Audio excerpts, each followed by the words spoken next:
और जब सियासी माहौल गर्म हो तो किसी भी शब्द के कई मायने निकाले जा सकते हैं। ताजा मामला यह है कि नरेंद्र मोदी के दिए उस टीवी इंटरव्यू का जिसमें बेटी शब्द के इस्तेमाल पर सियासत तेज हो गई है। इसी सिलसिले में कल एक सवाल के जवाब में प्रियंका ने कहा कि मैं राजीव गांधी की बेटी हूं, लेकिन कुछ ही घंटे में मोदी के ऑफिस से वीडियो जारी कर इसमें सफाई दी गई कि मोदी ने ऐसा कुछ नहीं कहा था।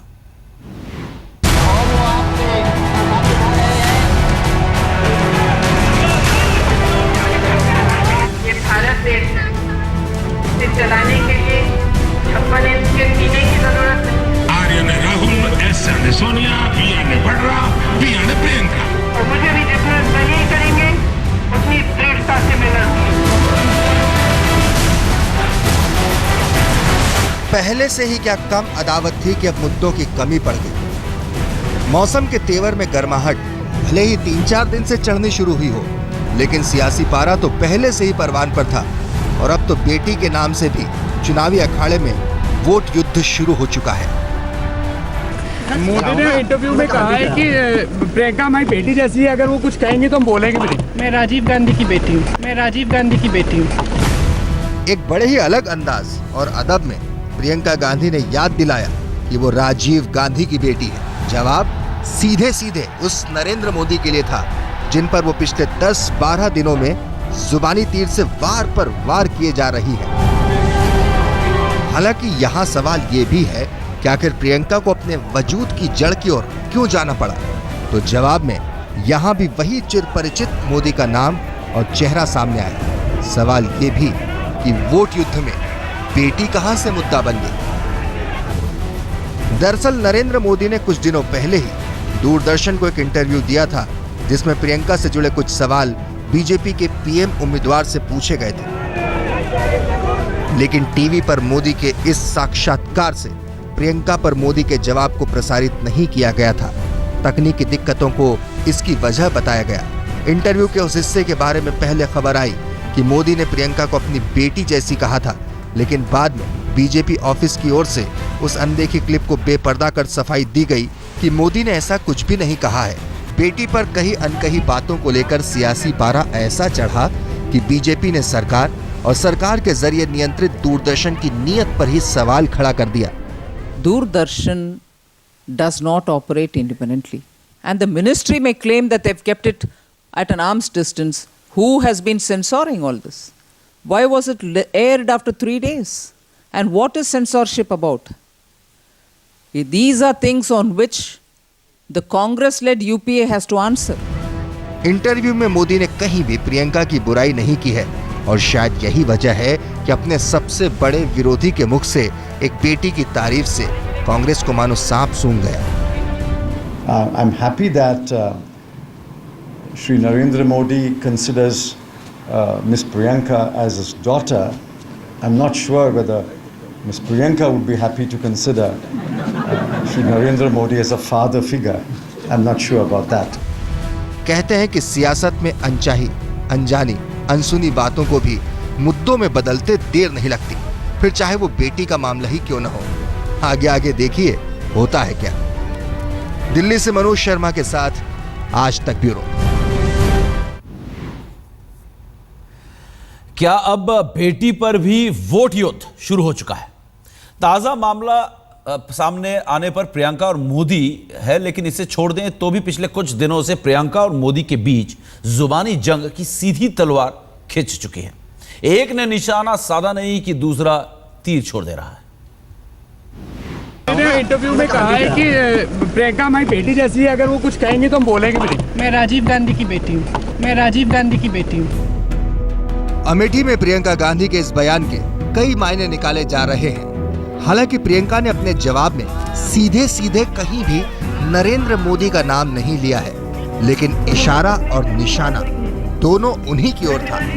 प्रियंका का बेबाक, सपाट और सटीक जवाब शायद उस सियासी उठापटक का भी नतीजा हो सकता है जो पिछले कई दिनों से प्रियंका और मोदी के बीच जारी है।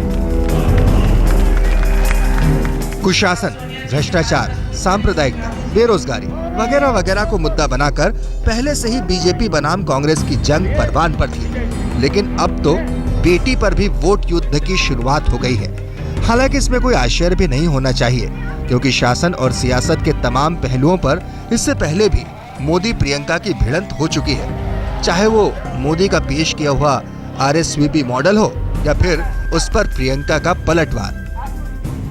हमारे देश को भी RSVP ने चलाया।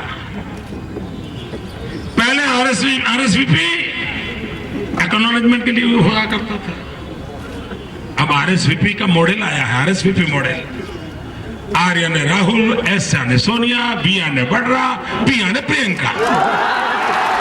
कभी ABCD, कभी RSVP, कभी दल से देश तो कैसे हुआ, बसे बंदी तो करिए।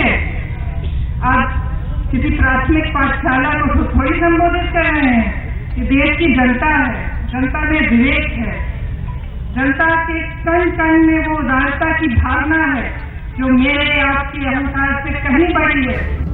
प्रियंका ने पहली बार नरेंद्र मोदी पर सीधा हमला किया था। हालांकि मोदी ने सिर्फ अपने RSVP मॉडल में ही प्रियंका का जिक्र किया था, लेकिन प्रियंका के पति रॉबर्ट वाड्रा के विकास मॉडल पर कई बार तंज कसा था। अब भारतीय परंपराओं में रची बसी और पली बढ़ी प्रियंका को भला ये कैसे नागवार न गुजरता। एक 10वीं कक्षा तक पढ़ा हुआ नौजवान जिसके जेब में 1 लाख रुपया था, 1 लाख रुपया था और 3 साल में 300 करोड़ रुपया हो गया। ऐसा जादूगर ये है, मां बेटे का ये मॉडल है, मां बेटे का ये कारोबार है। भूजी का तो सुना था, अब जीजा जी का भी सुन लिया।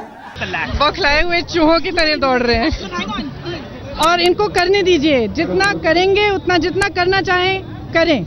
मैं इनसे नहीं डरती हूँ, मैं किसी से नहीं डरती हूँ और मैं इनकी विनाशक और नकारात्मक और शर्मनाक राजनीति के खिलाफ बोलती रहूंगी। मैं चुप नहीं होंगी। कहते हैं कि जंग और मोहब्बत में सब जायज है और यहाँ तो सियासी घमासान भी खूब मचा है, लेकिन कम से कम बेटियों पर तो वोट युद्ध न हो तो ही लोकतंत्र की मर्यादा सही मायनों में बरकरार रह सकती है। आज तक ब्यूरो। प्रियंका को आज राजीव गांधी की बेटी होने पर नाज है, तो पिता राजीव गांधी को भी बेटी प्रियंका पर गर्व था। कहा जाता है कि राजीव गांधी ने प्रियंका की राजनीतिक सोच को काफी पहले ही परख लिया था। शायद प्रियंका की वही परख आज मां सोनिया और भाई राहुल गांधी के प्रचार में काम आ रही है।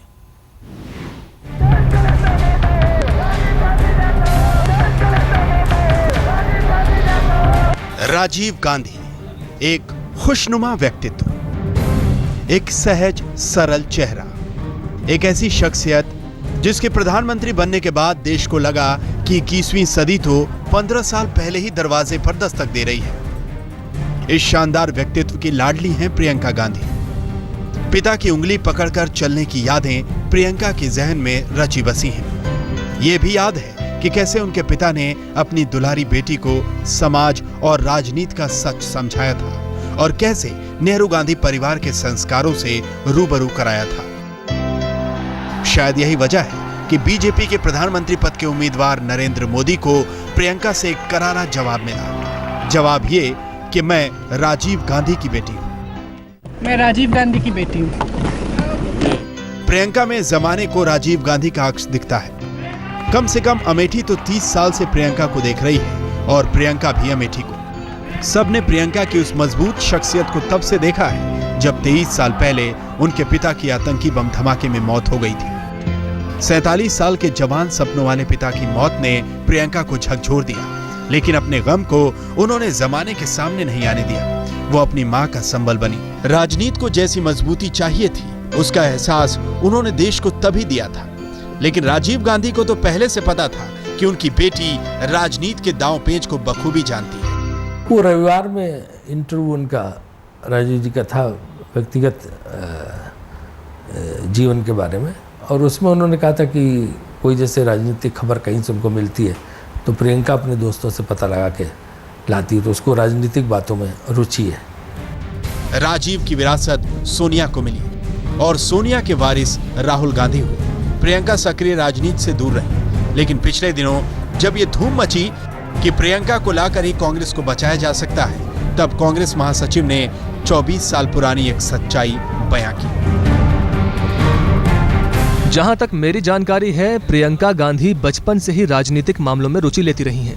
राजनीतिक भाषा और गतिविधियों में उनकी दिलचस्पी रही है। 1990 में एक बार राजीव जी ने मुझसे कुछ कहा था। राजीव को अपनी बेटी पर भरोसा था, तो बेटी को अपने उस पिता पर गुमान। मीठे एहसास में बंधे बाप बेटी के इस रिश्ते में भावनाओं का समंदर लहराता है। ऋचा रावत के साथ कुमार विक्रांत सिंह, अमेठी, आज तक। और अब बात अमेठी में प्रियंका के प्रचार की। बीती रात प्रियंका इलाके में पदयात्रा के लिए निकली, लेकिन वहां ना तो बिजली थी और ना ही गंदे पानी के निकासी की व्यवस्था। यात्रा टॉर्च और जनरेटर की बत्ती में ही पूरी हुई।